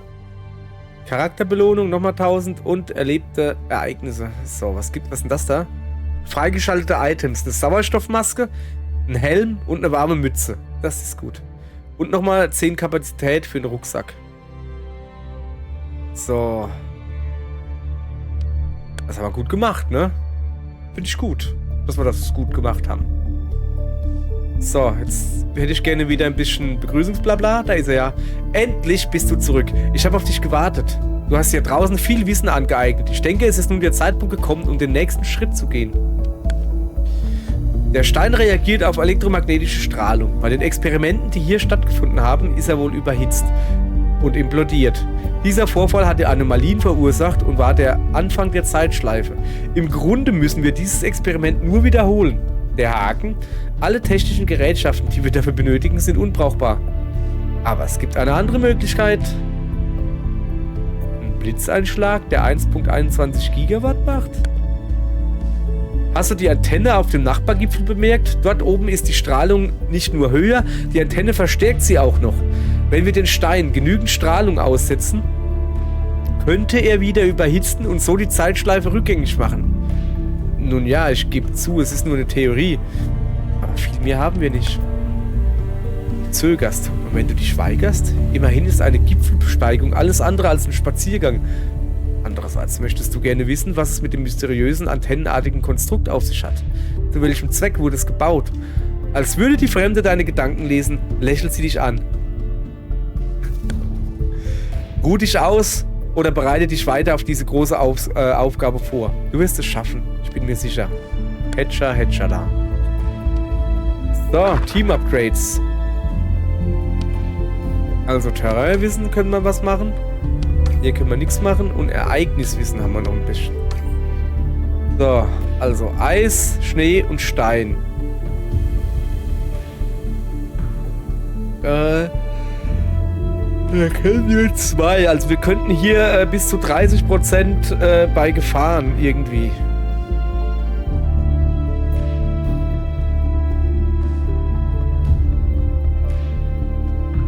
Das hört sich verdammt gut an eigentlich. Ja. Das hört sich verdammt gut an. Was? Nur 2? Das waren immer 5%. So, was haben wir denn hier? 5% verringerte Energiekosten bei Events, 5% verringerte Zeitkosten, erhöhter Geisteskraftgewinn bei Events und Erfahrung. Das ist auch sehr schwer. Ja, komm, reicht jetzt. Wir machen hier da Nee, wir machen das dann mal, die Geisteskraft ein bisschen erhöhen. So. Öfter mal was Neues. So, was haben wir denn? Jesses, hier wird es so langsam eng hier. Was haben wir denn noch dazu gekriegt? Eine warme Mütze. Eine Sauerstoffmaske. Ein Schutzhelm, der ist noch recht praktisch. Und die Schuhe natürlich. Schnee. Kann da irgendwie nach unten scrollen oder ist das hier irgendwann voll? So. Da wir ja noch gar nicht wissen, was wir als nächstes brauchen, mache ich mich mal ganz nackend. 90 Kapazität, okay. Ja, ich weiß, dass ich nackig bin. Huch, ist noch irgendwas? Was stand da gerade? Items können hinzugefügt werden. Achso, ja, das weiß ich doch. So, was haben wir denn hier? Finde 3 Zeitanomalien, erreiche danach den Zielort. Steige auf den Gipfel, erreiche danach den Zielort. Also quasi genau das, was wir eben gemacht haben. Hier gucken wir wieder. 2 Sterne. 2 Sterne. 2 Sterne. Es ist einfach nur normal. Weitläufiger Berg. Geringer Teil des Berges liegt in der Todeszone. Das Terrain ist aber besonders herausfordernd. Okay, das ist das Problem.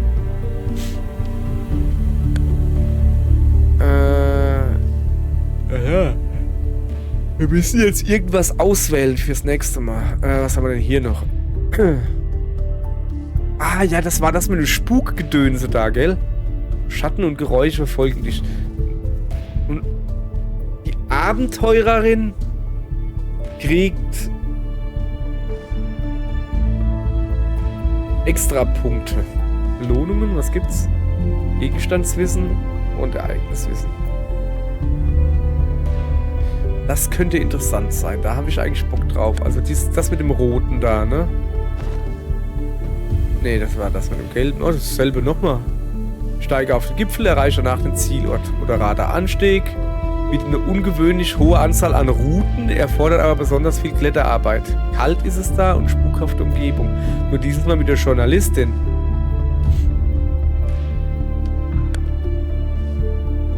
Und das hier, das hatten wir ja, das ist einfach nur 3 Zeitanomalien, die sind aber stark verstreut. Einfach nur normal und Terrain ist herausfordernd. Okay, also ich würde eins von denen nehmen. Nehmen wir mal die goldene Mitte. Das Gelbe. Bestätigen. Ich will den Charakter nicht austauschen. Ich will ihn noch ein bisschen upgraden. Habe ich kein Upgrade-Zeugs gekriegt? Wieso habe ich kein Upgrade-Zeugs gekriegt? Ich meine, ich habe gerade ein ganzes Level geschafft. Warum gab es denn hier keine Punkte dafür?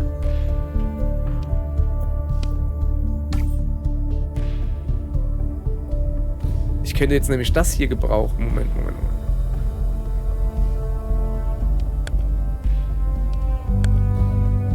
Wir machen das nochmal ganz zu.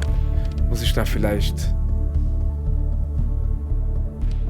irgendwie da hingehen? Und nee, wir haben wirklich keine XP für die einzelnen Leute gekriegt. Das ist doch kacke. Ist gar nicht gut, finde ich das nicht.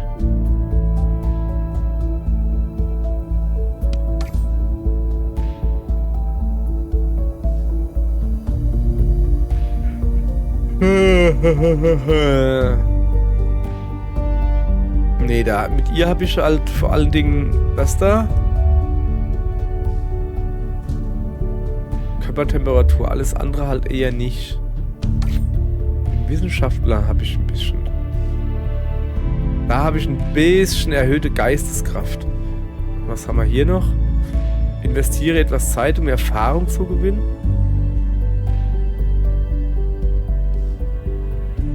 Und hier, da kannst du eigene Ausrüstung herstellen. Okay. Aber die Wissenschaftlerin steht bei so einer Quest gar nicht zur Verfügung, sondern nur die Abenteurerin und der Journalist.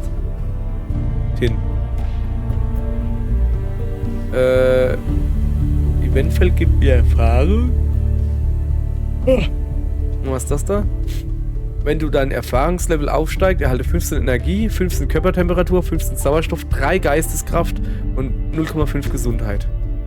Okay. Da haben wir auch einmal Geisteskraft erhöht. Das ist doch schon mal was. Ja, dann würde ich auch sagen, machen wir das Gelbe, oder? Also doch, die goldene Mitte. Und es ist kalt und spukhafte Umgebung. Dann tun wir uns gleich das Inventar aussuchen. Moment, ich hab noch was vergessen. Ja, ich weiß. Ich muss nur nochmal die Questbeschreibung durchlesen. Großflächiger Berg, moderater Anstieg, hohe Anzahl an Routen, aber besonders viel Kletterarbeit. Das heißt, es könnte eventuell ganz praktisch sein, wenn ich so ein Stückchen da dabei habe. Ja, oder mehrere. Schutzhelm hört sich gut an. Was ist das da?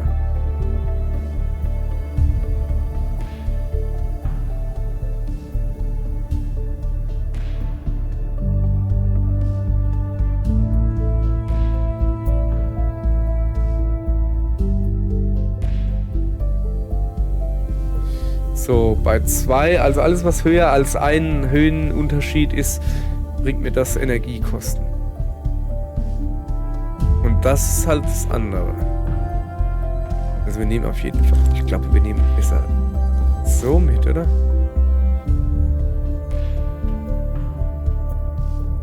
Reduzierte Energiekosten beim Klettern für eine begrenzte Zeit. Das sind halt nur 3 Stunden.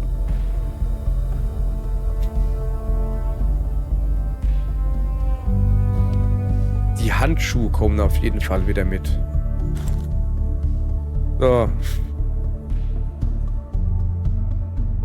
Und das ist rein beim Klettern.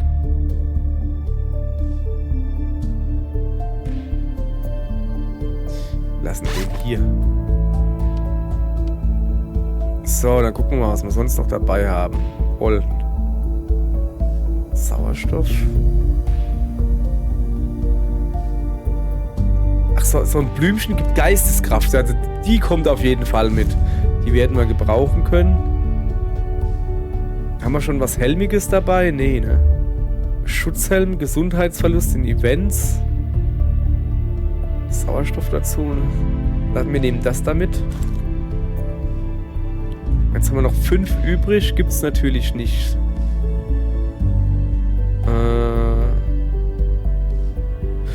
Ja. Hast du. Also das ist gut so. Wir gucken uns nochmal die Mission selbst an. Also lesen wir durch. Großflächiger Berg, moderater Anstieg, aber sehr viele Routen, was besonders viel Kletterarbeit erfordert. Frage ich mich jetzt halt, gibt es nicht so viel krasse Höhenunterschiedmeter? Ja.